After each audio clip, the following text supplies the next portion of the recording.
ये अटैक कितना इंपॉर्टेंट है? Do you think this will continue, this will escalate, या फिर चीजें कंट्रोल में आ सकती हैं अभी भी?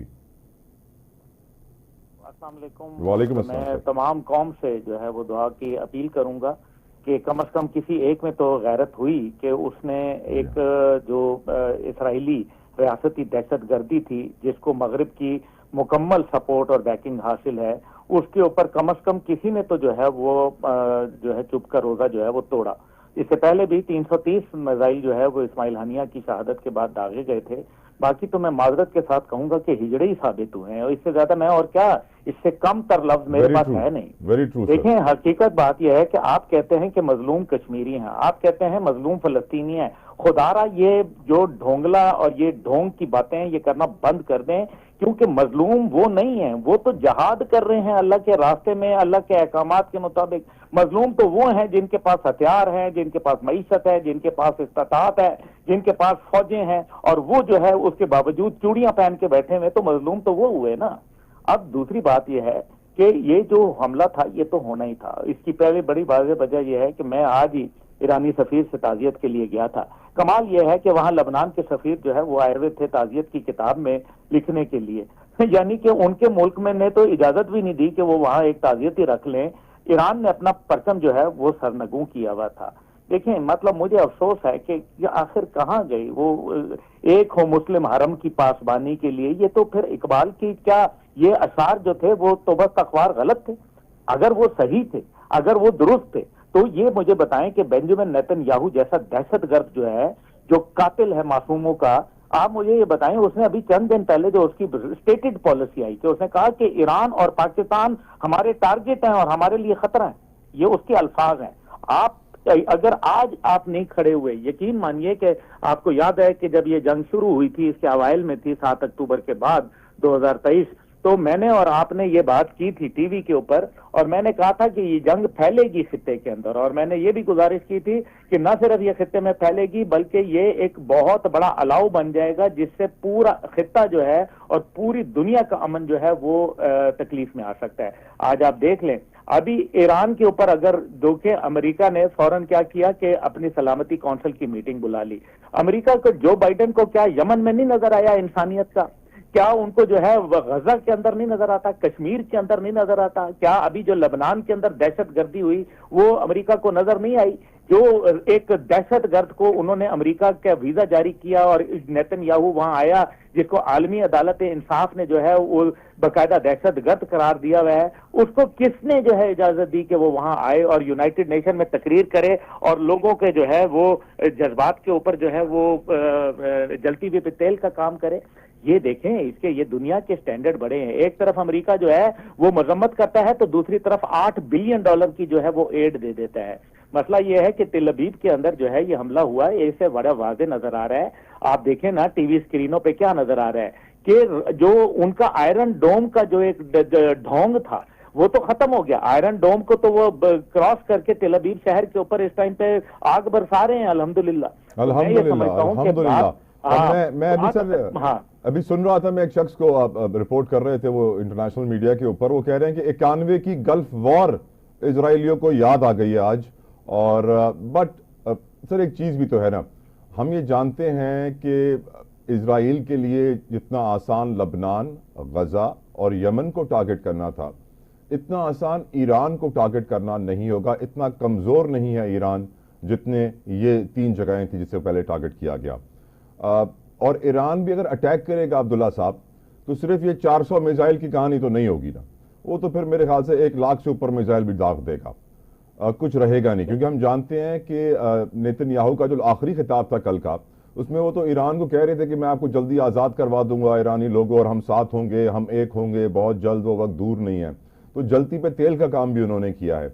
डू यू थिंक ईरान का ये अटैक मजीद शिद्दत इख्तियार करेगा, या आपको लगता है कि ईरान ये अटैक करके बैकफुट पे आएगा? सर देखिए, मुझे महसूस ये हो रहा है, पहली बात यह है कि कल के जो बयान था बेंजामिन नेतन्याहू का, वो तो उसका मुंह काला हो गया। अल्लाह ताला ने ऐसा काला किया है कि आज ये पूरी दुनिया उसके कालक मलते हुए देख रही है।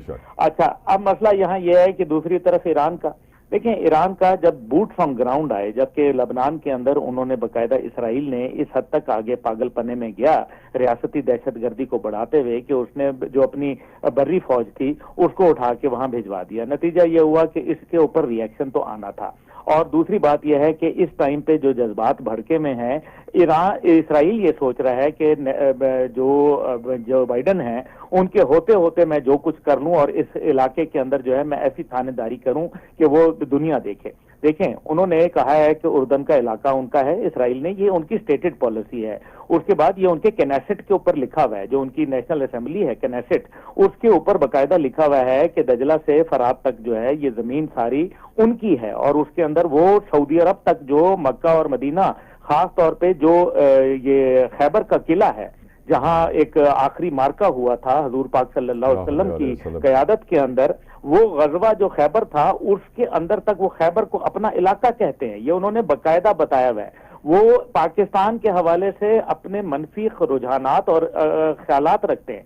कल आप देख लें कि 1998 में और इसी तरह से 1988 के अंदर पाकिस्तान न्यूक्लियर के ऊपर वो हमला करना चाहते थे। अब ये बातें तो खुल चुकी हैं और आज भी वो पाकिस्तान के जो है वो शदीद मुखालिफ हैं, क्योंकि उनको पता है कि आग की दीवार कायम होगी और वो सिर्फ पाकिस्तान बना सकता है। ईरान के मुतल्लिक अभी तक ये कहा गया कि वो उसके पास, देखें, अभी उनकी एयरफोर्स इस्तेमाल नहीं हुई, उनकी नेवी इस्तेमाल नहीं हुई, उनके जो है वो दीगर जो अभी उनका सिस्टम्स हैं जिसके अंदर बर्री फौज भी है, उनकी गुरिल्ला फौज है। वैसे अब्दुल्ला साहब, अभी ये खबर भी आ रही है कि हिजबुल्लाह की तरफ से भी अब अलग से एक ऑफेंस क्रिएट किया जा रहा है, वो भी अटैक करना शुरू कर रहे हैं अपनी ताकत से।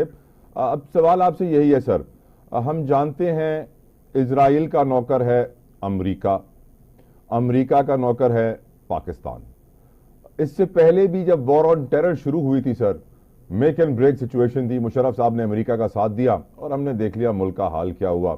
आज तक हमारे पड़ोसी मुल्कों के साथ ताल्लुकात कैसे हैं, अफगानिस्तान के साथ ताल्लुकात कैसे हैं। Do you think another make and break situation is right here? एक और ऐसा मौका आ रहा है, जैसे पहले भी आ चुका है, हमें सोचना होगा कि हमें किसका साथ देना है। हमारी जो पुरानी नौकरी है वो हमारे मुस्तकबिल के लिए अच्छी है कि नहीं सर? अमेरिका एक जो है ना वो दहशतगर्द का साथ दे रहा है। अगर आप देखें, आप जिंदा रहें तारीख में का, और मौजूदा जिंदगी में जिंदा रहने वाले कोई जिंदा नहीं होते, तारीख में लोग जो जिंदा रहते हैं उनका नाम होता है। मुशर्रफ जो है उसने इतना बड़ा वो जालिम था, इतना बड़ा वो कौमी मुजरिम था और आलम इस्लाम का मुजरिम था, जिसने अमेरिका के साथ यारी लगा के अपने पड़ोस के ऊपर जो है वो अमेरिका को इजाजत दी आने की। नतीजा क्या हुआ कि दहशतगर्दी की ये जंग जो है ये ना खत्म होने वाला सिलसिला बन गया और पाकिस्तान वो लुढ़का कि आज तक लुढ़कता आ रहा है। मेहरबानी करके हमारा दफ्तर खारजा जो है वो दफ्तर खारजा का किरदार अदा करे, दफ्तर खारजी का किरदार ना अदा करे।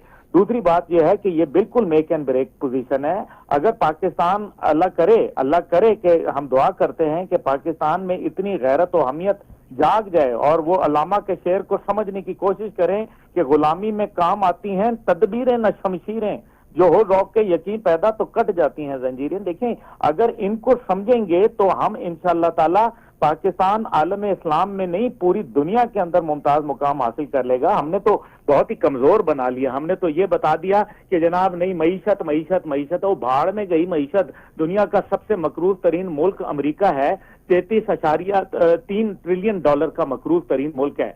और उसके बाद आप देखें कि वो अपनी फौजी ताकत को कैसे इस्तेमाल करता है और उसके ऊपर कोई मसाइल, मुश्किलात, तकालीफ नहीं है। लेकिन हमने मईशत के जो है वो गले में तौक डाल लिया और नतीजा ये हुआ कि हम ना जो है वो 3 में रहे और ना 13 के अंदर। भाई, आलम इस्लाम की वाहिद सुपर पावर है, दुनिया की जो है चौथी बड़ी न्यूक्लियर पावर है, दुनिया को 4 दफा तहवाला करने की सलाहियत रखती है। मेहरबानी करके अब बड़ा कोई इकदाम ले, खड़े हो जाएं, इतना कह दें कि अगर ईरान पर हमला हुआ तो पाकिस्तान इसके ऊपर अपना पर हमला तस्वर करेगा।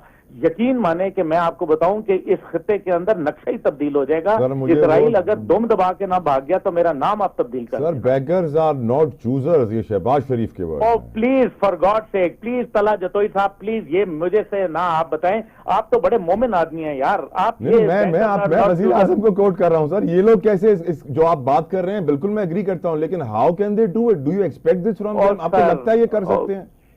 सर, फॉर गॉड से एक बेगर्स की बात अगर आप करें कि मेरे नबी पाक सल्लल्लाहु अलैहि वसल्लम जो है हमारे आल औलाद उन पर कुर्बान, जिस दिन अल्लाह ताला ने उनको अपने पास मेहमान बुलाया और दुनिया से पर्दा फरमाया, आप मुझे बताएं उनके घर में खाने के लिए था?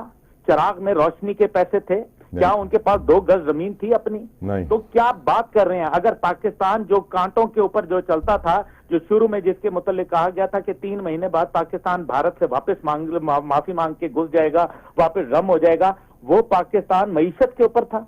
जिस दिन मईशत थी उस दिन पाकिस्तान टूट गया था। पाकिस्तान उस टाइम पे एशियन इकोनॉमिक टाइगर था। जब हमारी मेरा सवाल, मैं अपने सवाल को थोड़ा इलेबोरेट करता हूं। मैं आपसे पूछ क्या रहा था इशारतन, सर वो वजीर आजम जो इतने दबाव में हो, वो हुकूमत जो इतने दबाव में हो, वो अदलिया जो इतने दबाव में हो, वो कौम जो इतने दबाव में हो, वो इदारे जो इतने दबाव में हो, क्या वो इतने दबाव में ऐसे हालात में सही डिसीजन फैसला ले पाएंगे अब्दुल्ला साहब?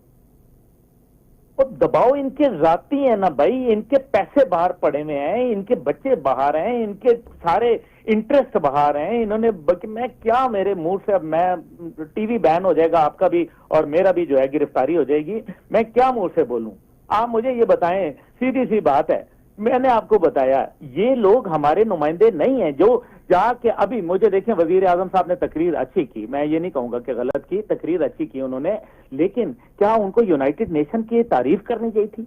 किस बात की तारीफ की है भाई? खुदा को मानो, यूनाइटेड नेशन जैसा बेगैरत इदारा पूरी दुनिया के अंदर नहीं मिलता। जो नजर आ रहा है कि किस तरीके से लोगों के साथ जुल्म और ज्यादती के साथ उनके साथ खड़ा होता है, दहशतगर्दों के साथ खड़ा होता है, जो भाड़ में गई ऐसी जमहूरी अंदाज। आप मुझे बताएं, ये जमहूरियत है कि जो पूरी दुनिया के ममालिक कहते हैं कि जी इसराइल जो है वो गलत कर रहा है और एक मुल्क आके वीटो कर देता है? ये जमहूरियत है? लानत है ऐसी जमहूरियत के ऊपर। अगर ये कैसी जमहूरियत है जहां हम इसराइल को रियासत नहीं मानते हैं, लेकिन इसराइल के खिलाफ एहतजाज करते हैं तो सेनेटर मुश्ताक गिरफ्तार हो जाते हैं? ये और अभी 7 तारीख को एहतजाज की इजाजत इस्लामाबाद में नहीं दी जा रही। अंदाजा करें, फलस्तीन का परचम जो है वो लहराने के ऊपर पुलिस आपको पकड़ लेती है। क्या कर रहे हैं? किसको खुश कर रहे हैं? ये नहीं, यहूद और नसारा तेरे दोस्त नहीं हो सकते। अल कुरान, या तो ये कुरान को मान लें या फिर ये इसराइल को मान लें। दूसरी बात क्या है पीछे? भाई थोड़ा सा किरदार दिखाएं, थोड़ा सा आप जो है, आप जब शमशीर और सना अव्वल पे रहेंगे तो फिर आपको अल्लाह ताला इज्जत देगा। आप तो ताउस और रुबाब के ऊपर आए हैं। आप तो ये कहते हैं कि जनाब बस के 4 पैसे मिल जाएं। यहाँ IMF से खैरात क्या मिलती है कि हम लोग यहाँ बगलें बजा रहे हैं, खुशी के शादियाने बज रहे हैं, लोग पता नहीं ऐसे ढोल ताशे पे डांस कर रहे हैं कि पता नहीं कौन सी बड़ी जो है वो उम्र यार की जंबील मिल गई है, कौन से खजानों की जो है वो चाबी इनके हाथ लग गई है।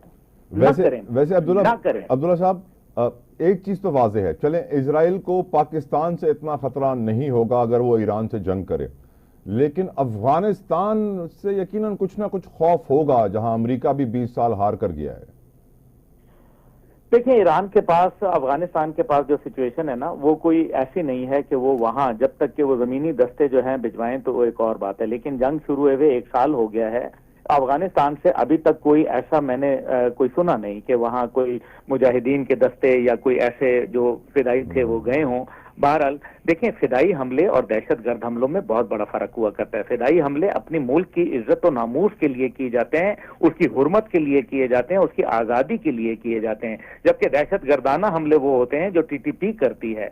देखें, असली मसला यह है कि इस टाइम पे पूरे अरब दुनिया को बिलखसूस, क्योंकि ये तो बारी बारी है। देखें ना, वही हुआ ना लबनान के ऊपर, यमन के ऊपर, सीरिया के ऊपर, अभी ये जॉर्डन के ऊपर आएंगे। आप देखें, ये नहीं छोड़ेंगे। इन्होंने अपना पैगाम दिया हुआ है और वो इसराइल पागल हुआ हुआ है। इसराइल को समझ नहीं आ रहा, किसी को उसको नकेल डालनी पड़ेगी।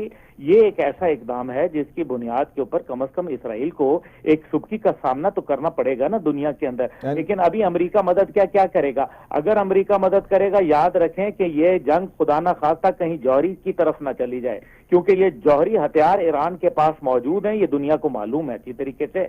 लेकिन अगर जौहरी की तरफ गए, क्योंकि वो कहते हैं ना लास्ट ऑप्शन क्या होगी, लास्ट ऑप्शन अगर खुदा ना खास्ता हो गई तो फिर तो मेरे ख्याल में बड़ा मसला होगा। आप देख लें, अंदाजा ये करें, हमारा आपका तो मैं बात नहीं करूंगा, लेकिन उस दिन एक जलसा था और उधर हसन नसरल्लाह की शहादत हो जाती है। और मेरे ख्याल में पिछले 50 साल में इतनी बड़ी जो है वाकया नहीं होता।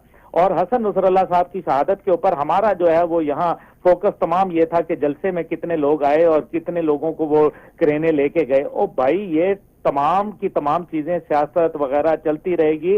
मेहरबानी करके आलम इस्लाम के लिए, मुसलमानों के लिए, किबला अव्वल के लिए कम से कम एक मिसाल बन के साथ खड़े हो जाएं, इत्तेहाद को अपनाएं और अल्लाह की रस्सी को मजबूती से थामें। डिवाइड एंड रूल का फॉर्मूला अंग्रेजों का है, मुसलमानों का नहीं है। तो इसके ऊपर अगर हम थोड़ी सी कोशिश करें, लेकिन वही वाली बात है कि बस अब इनको अल्लाह हिदायत दे, हम तो यही कह सकते हैं। अब्दुल्ला साहब, कल हमारे चीफ ऑफ आर्मी स्टाफ और इंटेलिजेंस चीफ्स पार्लिमानी रहनुमाओं को इन कैमरा ब्रीफिंग देंगे सिक्योरिटी सूरत हाल पर ऑन बलूचिस्तान एंड KPK। वहां पर टेररिज्म हम जानते हैं किस तरह बढ़ रहा है। डू यू थिंक कि अब उनकी तैयारियों में काफ़ी तब्दीलियां आएंगी, उनकी प्रेजेंटेशन में काफ़ी तब्दीलियां आएंगी और वो इस सिचुएशन को भी कंसिडर करते हुए पार्लियामेंट को ब्रीफ करेंगे कि हमें क्या करना चाहिए, क्या तैयारी करनी चाहिए, और पार्लियामेंट अभी से अपने लोगों को एतमाद में लेगी अपने फैसले के हवाले से, या पार्लियामेंट रिलैक्स बैठी रहेगी? सर तला जतोई साहब, देखें, बात यह है कि पहली बात मैं आपको ब्रेकिंग ये दे दूं कि इस टाइम पे वो ब्रीफिंग कैंसिल हो गई है।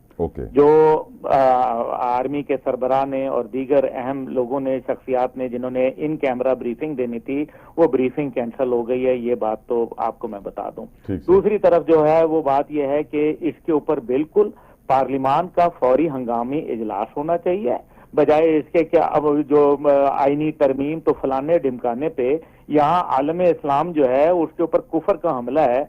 आप आलम इस्लाम के सबसे मजबूत तरीन मुल्क हैं, कुछ तो अपना जिम्मेदारी का एहसास शो करें। आप अपने कायद की पॉलिसी को ही ले लें, आप अपनी डिक्लेयर्ड फॉरेन पॉलिसी को समझ लें। अगर मैं उससे हट के कोई बात कर रहा हूं तो मुझे पकड़ें। देखें, असली बात यह है कि इस टाइम पे पार्लियामान के साथ बैठ के फैसला करके अपनी जमहूरियत को मजबूत करते हुए एक मजबूत मौकफ लें और इसराइल को एक दफा शटअप कॉल दें। अगर इसराइल को आपने शटअप कॉल ना दी तो मेरी बात आप तल्ला जतोई साहब लिख लें कि इसराइल तो जो करेगा करेगा, ये हिंदुस्तान आपके लिए तैयार बैठा हुआ है, क्योंकि उसको पता चल गया है कि हम जो मर्जी कर लें इसराइल और हिंदुस्तान, अमेरिका ने हमारे लिए सब अच्छा की रिपोर्ट देनी है।